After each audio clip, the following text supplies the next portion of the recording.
I spent the last week in Italy doing absolutely nothing except getting a cold. But I was listening also to a lot of podcasts, and one was really, really good. It was a Rick Rubin interview to John Frusciante from Red Hot Chili Peppers. It's a four-part interview. He also interviewed the other members of the band, but I have to say what Frusciante and Rick say in that probably 5 hours or so interview, it's something that every musician should listen to. Frusciante is one of my favorite guitar player, but what I didn't know, it was his brain behind the guitar. And there's so many things that were super, super inspiring. But that made me think about my approach to doing music, both as a content maker and as a musician, as an artist. And I thought a lot about the errors, the mistake that I keep making when I approach my music making. And so that interview sparked this idea. I'm gonna make a video about 3 errors that I keep doing. And doing mistake is human, but keep doing it is evil. And I came up with 3 points and how I'm trying to overcome them, because truth to be told, I still fall for this same mistake over and over again. I think it's a very common thing for a musician, for artists, because I had the chance to share these ideas here in Riverside and with many other people I'm in contact through the socials. And I feel that we artists are easy to fall for these kind of mistakes. So let's go through it, but before, as usual, few ways you can support this page. You can buy from the affiliate link down below. Affiliate link, I will never be able to say that. I'm sorry. You can become a subscriber of this page, share this content, super free, super easy, and also you can become a Patreon. In Patreon, I do one-on-one lesson, I do more in-depth, exclusive videos. For example, in these days, we are building a track from scratch, recording with all the studios and then mixing and mastering it. So it's a step-to-step process that is super fun. And soon I will launch also some ideas in which we will start creating an EP all together as a community. But that said, let's go back to the topic of today. And so 3 errors. The first one, not finishing things. So I guess we are, not everybody, but a lot of us are guilty to have 3,000 projects open in our hard disk and never ever finish one of them.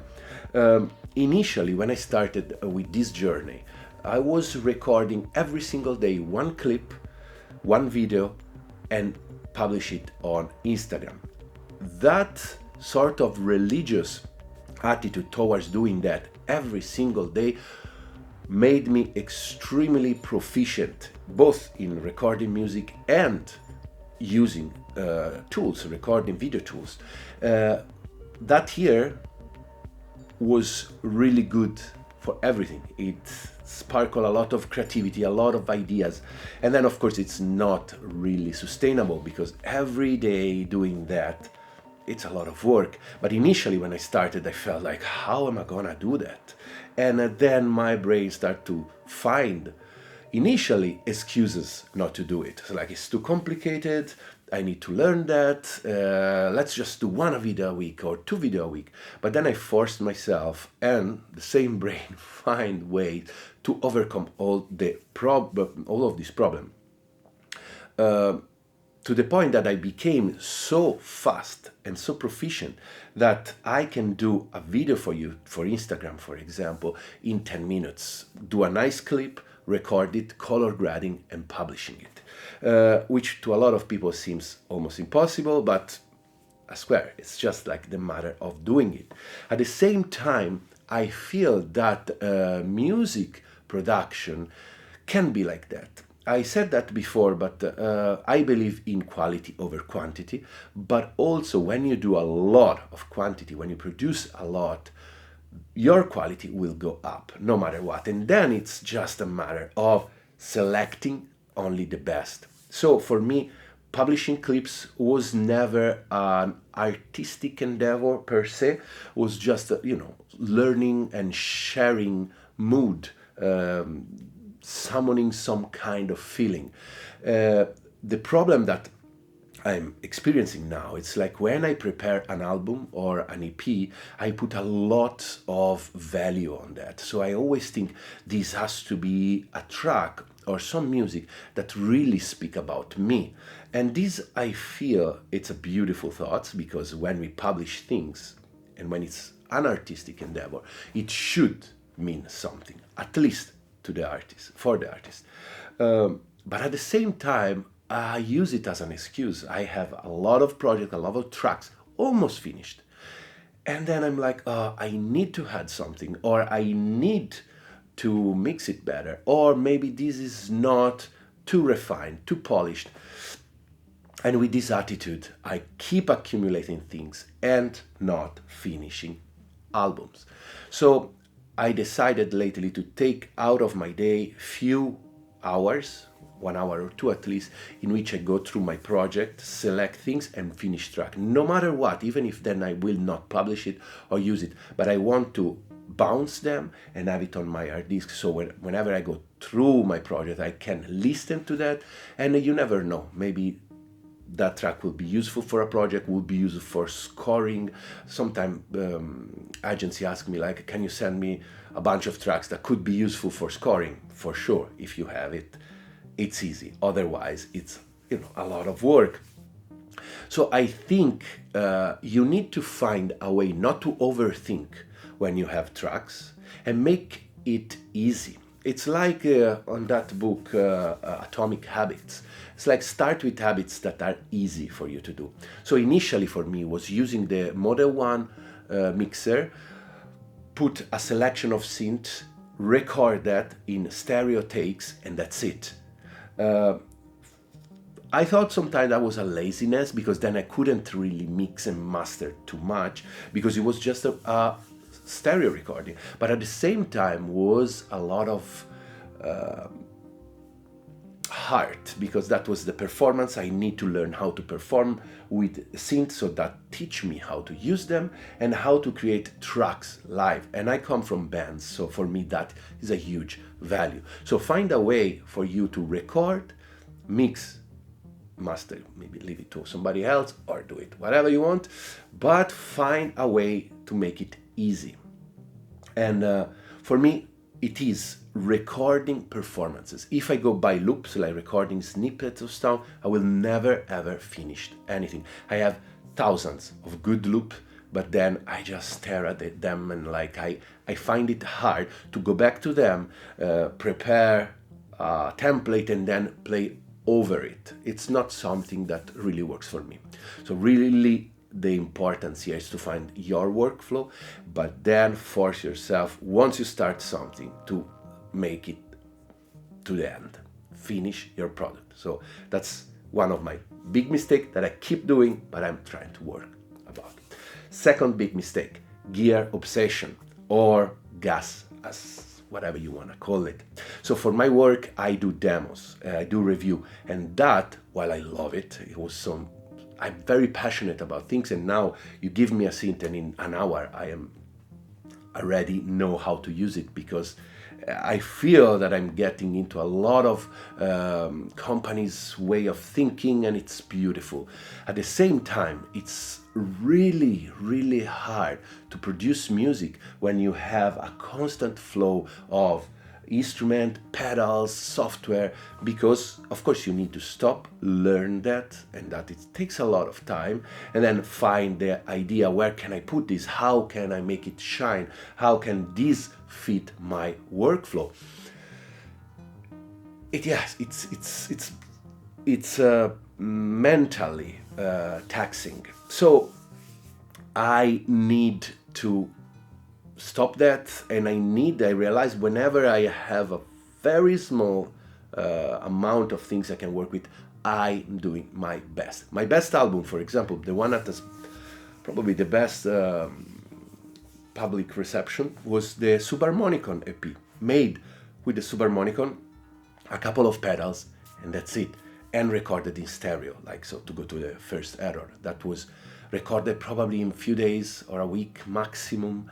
A lot of, I just got the Subharmonicon, I plug it in, use it, and that album came out from nowhere. I don't know.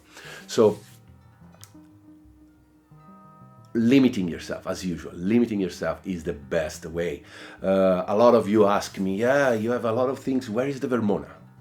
The Vermona is there in the corner because I use it for a certain setup. So my way to overcome this is set your space in setup. At least this worked for me. I have my live setup there with the Vermona, with the Octatrack, and a few effects that I use, because that is what I bring live when people ask me to play, and I want to practice that, and it stay there. I never remove it, I never change it. Here now, check the video that I published last week. I have my synth wall, and this synth wall works as a unity, because I put together stuff that works well, and I can sequence them and I can mix them with the modern one. And then on the desk here I have my rhythm and 303 setup, where I create the foundation of Struck. So I have 3 setup plus the space on the table to do demos and review. I find that separate your space in ideas, works ideas, where that place works for my life, this way works for my creativity, that's for my job. It's really important. Another things that a lot of time we go through this idea, I need that instrument to give to my son that different nuance. I need to expand my palette. Mostly because we might think that we are limited in what we are doing, or we are repeating the same things over and over. And this make me think, like I listened to Red Hot Chili Pepper because of these Frusciante things, and this last album, which I have to say is not my super favorite, but it somehow is them, right? And the first things that I say, oh damn, this is them again, like, what was I expecting? Of course it's them, and they're the only one that do that kind of music, so there's value in them repeating themselves, because that's what we expect, that's what we need, and that's because they only are the people that can do that precise music. I think somehow they have a responsibility of being themselves. So if I find out that I love the performer, I think I should keep using it, because I find a way to make that synth talk in a way that at the moment I didn't find in anybody else.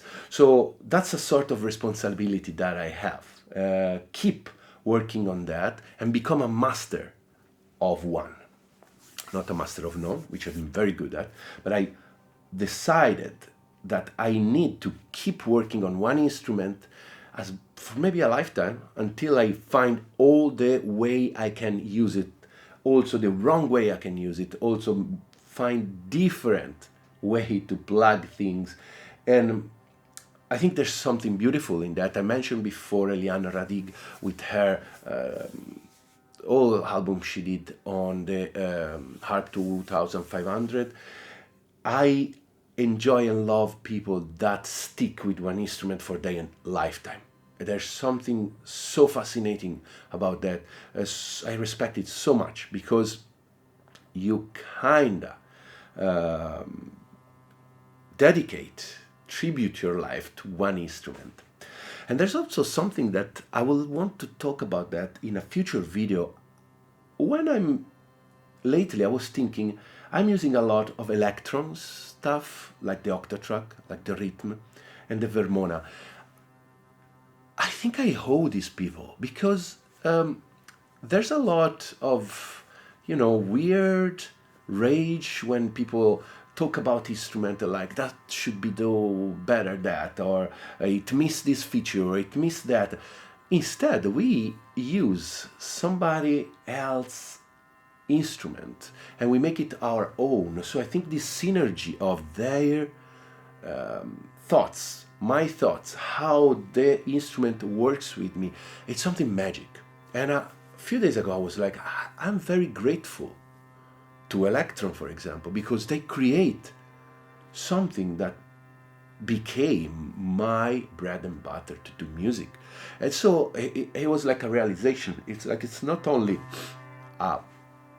things I buy, it became part of my life, and they made it. And so we are making music together. So I want to expand on this thought because I find it beautiful.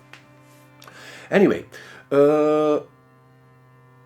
I think another last point on this header is like when you think that your music is basic or it comes for you too easy and you don't think that has value, but you realize that people next to you find value in that. Stop a second and think about that. That is something that could be very important. My most easiest and simple things are the one that people appreciate more. And that make me think, okay, there's value because that's my voice, that's me. I'm putting myself in it, people feel it. And it comes easy to me because I mastered it. And that you can do too. Find something, master it. And then when it will be so easy, don't fall in the idea, oh, this is too easy, it's basic, now I need to change. Keep working on that. You have a responsibility now to bring your voice in the world. Third error, the final one, the biggest one, and the one that kinda hold me back. A lot of time, it has been a problem for a lifetime, and it is comparing yourself to others.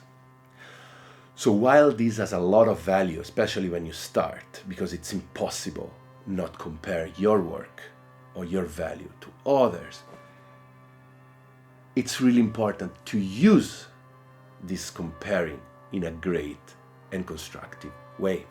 I was driving with my dad a few days ago. My dad is almost 90. He's one of the most successful men I've ever met, but not because he's my father and not because he did big things that everybody knows about and is famous. No, he's successful because he's not jealous about anything. We were driving and I was telling about this guy that bought a Ferrari, this guy that a friend of mine that was playing tour all over the world. And he was like, you know what? I have never been jealous in my entire life of anybody. And a lot of people might say something similar, but I start thinking about it, and I never, ever heard my father complain about anything or see somebody else having something and he would say, oh, I want that too. He just lived an entire life very confident that he was him and he was happy about he has been. And I'm very jealous about that because I spent my entire life complaining about I want more, I want to look better, I want to be better, I want my music to be recognized by everybody. And that is the recipe for sadness, is the recipe of grimness, because there will always be somebody above you, which is not even true, because what does it mean above you? It doesn't mean that somebody owns more than you is better than you. It doesn't mean somebody's has a million listening on Spotify is better than you. That it's all extremely pointless and superficial. But to me, it's really hard not to stop and compare what I'm doing. Is this track is good enough? And then listen to my reference, listen to the artist I love, and say, no, they are so much better. They have so much depth. They are talking about something great. And that really, really, really make my heart shatter and most of the time stop doing what I'm doing. So also what this brings sometimes is imitation. The imitation game is like stopping and find out artists that I love and start doing what they do, buy what they have, trying to learn as much as I can. So this is great. This is really important. Copying others just for a learning perspective. Everybody do that. everybody in every heart, and you need to steal from mother until you put together things and something else come out. And this was an important point that Frusciante in that interview talk a lot. And it's like he learned the solo of all the guitar player likes, and is insanely talented, but he learned thousands of solo and he can redo them perfectly. So what the value of that is that once you have all this culture in your brain, but also your personality, what will come out will be yours. Because we are the sum of our experience, right? I think it would be impossible for me to do the music that I do if I never listened to any kind of music. I like my dub, ambient, techno. I put together 3 style, and something, I guess, something new came out of it. It's me. It's my own personality, and I put together all the things I like. I just have to put now metal music, stoner music, and see what happens. But what I'm trying to say here is just like comparing is an important phase. You will start comparing about that, but then you need to somehow step back, give value to yourself, to your job, and find what really defines you. There will be a moment in which you feel, okay, this is my music, this is my voice, and really focus on that. It could be also your flaws. What makes you really unique could be what you think it's your flaws. You don't need to be a master to be interesting. So I guess if you put yourself into the music, if you talk about your experience, if you really exactly put yourself naked outside, people will, naked figuratively of course, people will really enjoy. This was still this was Anthony Kiedis was saying that in the same interview with Frusciante, and he was saying something about in your lyrics, I don't do lyrics, but in whatever you do, you need to put your experience. If you copy other people's experience or talk about other people's experience, or you're extremely talented as a writer, or you will be perceived as fake. So it doesn't really matter if you didn't have experience like going to the moon or whatever. Your experience could be, I didn't sleep for a month because I was thinking about something that made me nervous. Anthony Kiedis said something like that. And that made me feel, wow, that's actually, there's gonna be people that will relate with that. For example, when I leave USA to come to New York, to come to Berlin, I didn't sleep for 3 months, and I start feeling like I'm a failure. I'm leaving a city. Why am I doing that? And now I'm way happier. But I'm sure there's thousands of people that can relate with that feeling. So if I find a way of translate that into music, I will find an audience. And it doesn't have to be a million people, but could be 3 people, could be 10 people. And when you relate with others as an artist, I feel it's where you feel the payback of what you are doing, because somehow you manage to grab a feeling, translate it, put it in your output, whatever art it is, and make it work.